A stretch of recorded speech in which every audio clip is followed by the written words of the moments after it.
Hey guys, this is Dal Su with Dal Su Plays. What is up today? We're playing episode number 7 of our Duskers playthrough. And when last we met, we had lost a drone or two, not entirely, but we'd had them at least damaged pretty badly through our through our many mistakes and the learning that we were going through. But we're starting to get the hang of it a little bit, maybe. We're going to go here, which is 2 fuel away. We do have 4 fuel in our backup tank, so my current plan is to go here and then here. I probably won't make the shop, which is because we are not going to have enough scrap. We do have 12 scrap right now, but I have several systems that are about to go offline. I also have a drone, Aaron, who is in need of repair, which would cost 9 scrap. However, I'm conflicted between spending 9 scrap to activate Aaron or else repairing my tow module, which is not really much of a conflict because I don't need a 4th drone so badly as I need the tow. The tow is going to not only allow me to rescue drones, ship modifications, but it also allows me to salvage my own drones if they get badly damaged.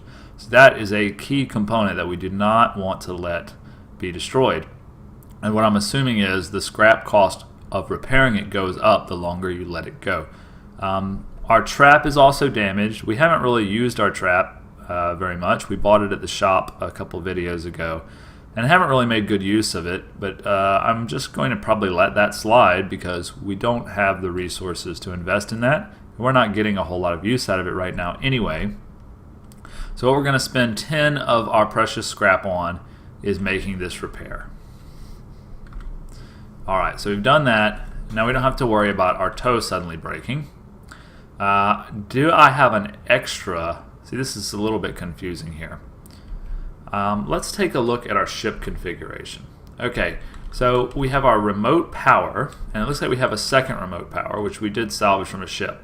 So we're probably going to go ahead and turn that into scrap. We also have a long-range scanner, and as we have a second space on our ship for this upgrade, I don't see why we wouldn't equip it. Allows for further scanning of systems in the galaxy map. Okay, well, let's take a look at the galaxy map, and yeah, I can see that this ring, which was smaller before, has now been extended. Can we move this ring? I guess we can't change where our view falls. But we can actually see a few more places. I can see this place here, which I could not see before. It looks like these require 2 jump fuel, if I'm not mistaken. That's why the 2 is next to them. That's just a guess, but I'm starting to kind of get a feel for... yeah, see? Okay, so this symbol, this took me a while to figure out. Sorry, guys, for being a bit slow, but this is a symbol for our jump fuel, which also appears here, which leads me to believe that this requires 2 jump fuel. This game is pretty intuitive if you have a mind for kind of looking closely at things, which, you know, I don't necessarily have at all, but give me enough time and I'll figure it out. Okay, so where are we now? It's weird that it doesn't show us where we are. Oh, I'm looking at a different system, aren't I? I see. Okay, so we need to go back to the system where we're currently at. No wonder. Just saying how much attention to detail helps, and then I'm not really paying attention. But there we go. We've already visited this place and did our best there, so we're going to move on to here. And that's going to cost us 2 of our propulsion, and we have 2 left in the reserve tank. When we do get ready to jump away, our propulsion tank refills to 6, and then whatever we have extra is added on. We're going to go ahead and board this ship. As I said before, we have a damaged drone. He has no systems on him currently. These 3 drones are full. So what I'm actually thinking of doing is leaving the trap behind, the damaged trap. Because if we find a destroyed drone, we would like to have a space on one of our drones to be able to take whatever it has. So I'm thinking that that's probably a pretty good move. Is there anything else I would like to take out? I mean, the teleports are useful, but they're not as useful as having an extra space. I think I'll go with the way I have it. So we'll go ahead and board the ship now. Unknown derelict. Scanning inconclusive. 2 infestation types. Hull integrity is medium. Now, I'm not sure what hull integrity does, but we're going to kind of figure that out very soon, because usually it says full or complete or whole, and now it says medium. So I'm assuming that this is some added level of danger. I am sorry, baby. I'm coming home. New automated factory systems. Okay. I don't see anything there that looks like a warning or even a plot device. We'll go ahead and get started here. Looks like we have a view of R2 only, and it doesn't show any enemies, but we're just going to assume from now on. See, what's happened to me, I rewatched some of our previous videos, and every time I made a big mistake, it was because I assumed something was safe. So I'm going to switch my mind frame here to assuming everything is dangerous and is out to kill me, and I'm just going to hope that that helps us along here. Let me turn down the volume a little bit. I don't want you to be overwhelmed by beeps and squeaks and stuff. So we're going to move into our first room here with our gatherer. And what is this? What do we have here? Let's type info. Items found. Ship upgrade. Ship surveyor. Okay, so do we have... Yeah, we have tow on him. So that's great. That's our first item found already. Put that here a bit out of the way in the corner. And I'd like to grab the drone that has a scanner. That's Corey, right? You just go ahead and scan this room, Corey. Ship upgrade is gone. Okay, so the power inlet is there. We do have a remote power, so we're going to activate that. Remote to R3. And that's going to give us a power there. Okay. So it looks like D11 is already open. So let's take our gatherer there. Actually, why don't we take Corey there, because he can scan it for us right off the bat. And that'll give us... okay, so we do have an access terminal here. Our gatherer, Nathan, is the one who's going to be able to interface with that. Okay, let's go ahead and do that. Interface. And the first thing I'm going to do is a ship scan. And that's going to show us defenses here. I'm not sure why D3 is open. Does that mean it's open to the vacuum of space? I'm not quite sure about that. What I'm going to do is go ahead and close it, just in case. Now, I'm going to turn on the defenses. Okay, so we have killed one enemy. Let's open R5. No, R5. It's not letting me open R5. Oh, D5, sorry. D5, okay, there we go. And we'll also open D10. And we'll kind of hope that the enemies find their way into R6. Okay. If only it were just that easy. You kind of have to assume that the enemies are staying behind. So I'm going to close up D10.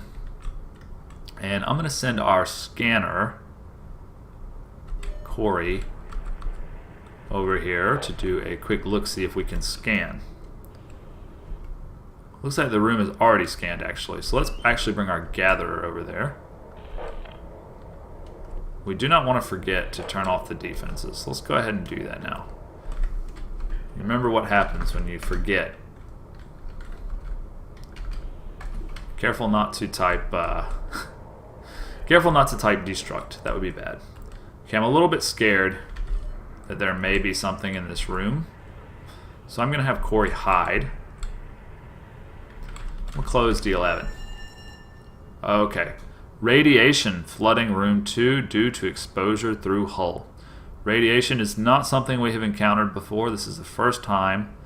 I'm going to assume that going into that room will kill my drones dead. I don't know that that's the case. And I would also assume if I were to open D6, it would be very bad for me. So we're not going to open D6. We will open D10. Is that going to flood R5 though? I assume that would flood R5 with radiation, and there may be things that we want in R5. What we need is a scan on R5. Can we get Corey? Okay. So let's close D5. And I guess open D7. And can we get a quick scan, please? Very quick. Okay, it looks like... Oh, run away. Okay, radiation has completely flooded R2. Does that mean that we could have gone in there while it was blinking? That seems like what it might mean. Okay, so what this means, I think, let's see. R2, you have, Nathan, excuse me, let me call you by number. What we're going to do is we're going to close D7 and we're going to turn on both defenses. Okay, so now both defenses are on, which means beyond the shadow of a doubt that both rooms are clear. So now we know R5 and R6 have to be clear. So now let's take Nathan, D11. Let's take Nathan and Corey. Nathan, you go first and gather. Gather all. Alright. And I'm guessing that that means that there's nothing in D5. Is that something? I don't think that's something. Okay, well, let's go ahead and bring our mothership around to A2. Grab Corey and have him run over there. And I guess that we have completed this mission. That was a quick one. It wasn't quite as complicated as I was anticipating, although we did run into some radiation. So I suppose that's the game developer's way of kind of easing us into radiation and how it works, which I still don't fully understand, but I can assume that it's bad to be in a room where there's radiation, and that when it's blinking, you may be able to go in there and take mild damage, but then when it's completely flooded, you probably just die outright. I'm not sure if it spreads to other rooms. I'm not sure what the algorithm is for deciding which room gets flooded or what. I'm not sure how hull integrity affects that, but we're going to learn about that, I'm sure, as the game gets added levels of complexity. So we're going to exit and take a look at our statistics here. We got 2 scraps, a little bit pathetic for our needs right now. And a ship upgrade, the ship surveyor, I'm not sure what that does. But we'll take just a quick look at that. That's going to be under here. Okay, so ship surveyor surveys ships to determine their structurally layout. I believe that's a typo probably. That sounds pretty good. I think it's not going to scan the rooms, but it's going to tell us where things are. So I'm thinking I might prefer that to the long-range scanner, at least for right now. I suppose we could switch to the long-range scanner whenever we like. I think it would also be nice to go ahead and sell. Let's sell our remote power. That's 6 scrap. That's pretty good. Okay, let's do that. And now we can definitely repair Aaron. I suppose it would be nice to have Aaron repaired. Then we could, we would be able to keep him on the dropship and let him just be kind of like a bag to hold any kind of cool upgrades that we find. So we're going to go ahead and use 90% of our scrap to do that. And now we're pretty much broke. But that's okay. We have enough fuel to jump one more time, or to not jump, but to move one more time. We're probably going to save that for the next video, actually. Make sure it saves. because sometimes this game does, it's still in early access, so sometimes it kind of crashes on you after you finish a mission, so you always want to make sure you save. But we're going to save the next mission for a following video. I don't like to overwhelm you with super long videos, and it's nice to have one mission per video. That was a little bit of a short one, but we did learn a little bit about radiation, and we're starting to get grips. We're starting to get a grip on this game, and I think that I think that we're gonna do even better in the future. So please join us for that, like, subscribe, and all that good stuff. This has been Dal Su for Dal Su Plays. Thank you for joining us.